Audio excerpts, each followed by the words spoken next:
The war in the sky is real, but the war in your heart is more important.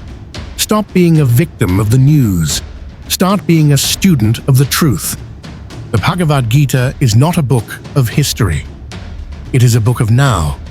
It tells you that even in the middle of a world-ending conflict, you can find a center of peace. Because if the end is already written, you are finally free to live. Wake up the driver. Trust the architect. Reclaim your soul. We look at the headlines and we see a new war. We see steel birds in the sky and fire on the horizon. We think we are witnessing something original, a modern tragedy born out of modern politics. But look deeper. Look past the metal and the smoke. History is not a straight line. It is a circle. What you see today is not a new event. It is a rerun. It is a script that was written long before the first stone of Moscow was laid, long before the fields of Ukraine were ever plowed. You feel anxious because you think the future is uncertain.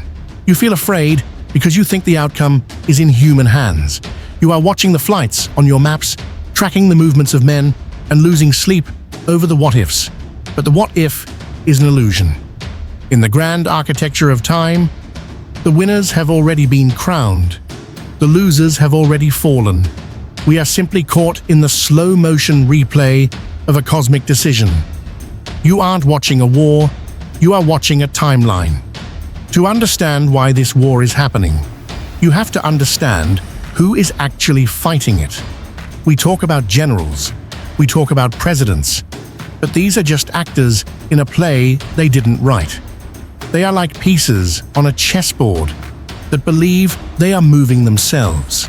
The Bhagavad Gita introduces us to a concept of time that makes our modern clocks look like toys. In the West, we think of time as a road. Yesterday is behind us, tomorrow is in front of us. But in the ancient wisdom, time is a spiral. Everything that is happening now has happened before, and it is all held within the hand of a single force. Krishna, the ultimate time traveler, didn't just see the future, he is the future. Think about it. On the field of Kurukshetra, 5,000 years ago, Arjuna was caught in a mental crossfire. His mind was reeling in a whirlpool of what-ifs. He stood in the center of the greatest army on earth, but internally, he was shattered. He was a man suspended in limbo, unable to move forward, yet unable to turn back.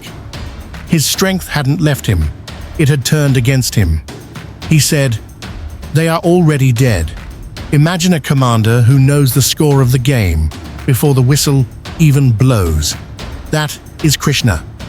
He didn't give Arjuna a pep talk. He gave him a spoiler. He showed him that time, Kal, is not just a measurement. It is a consumer. When you see the drones in the sky today, or the tanks in the mud, you are seeing the physical shadow of a spiritual reality. The Gita teaches us that the end of a conflict is decided the moment the Dharma, the moral balance, is tilted. Krishna said, "I am time, the great destroyer of worlds." He wasn't talking about a clock. He was talking about a system that automatically removes what is no longer needed to make room for what must come next. The war we see today is just the cleaning of the slate. Krishna is the ultimate time traveler because he exists at the beginning, the middle, and the end simultaneously.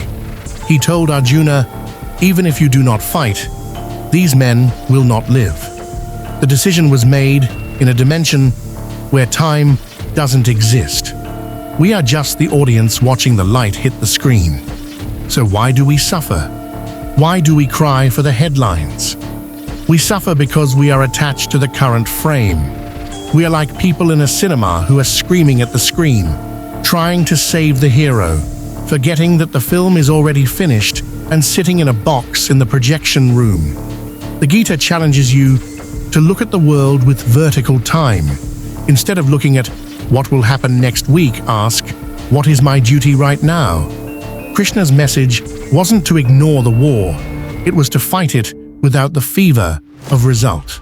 If the war is already written, then your only job is to play your part with excellence. When you see the struggle between nations, don't look for who has the better missiles. Look for who has the better Dharma, because in the end, time doesn't care about your technology. It only cares about your truth. Everything you see on the news today, the border shifts, the flights of destruction, the fear in the streets, was summarized in a single sentence 50 centuries ago. This is the hidden logic of the Bhagavad Gita, chapter 11. Arjuna asks to see the real form of the universe, and when he sees it, he is terrified. He sees the entire world being swallowed into a giant, flaming mouth. He sees the time that he thought was his friend turned into a destroyer. And then, Krishna delivers the knockout blow in verse 32. I am mighty time, the source of destruction that comes forth to annihilate the worlds. Even without your participation, the warriors arrayed in the opposing army shall cease to exist. Krishna is telling you that he has already traveled to the end of this war. He has already seen the graveyard.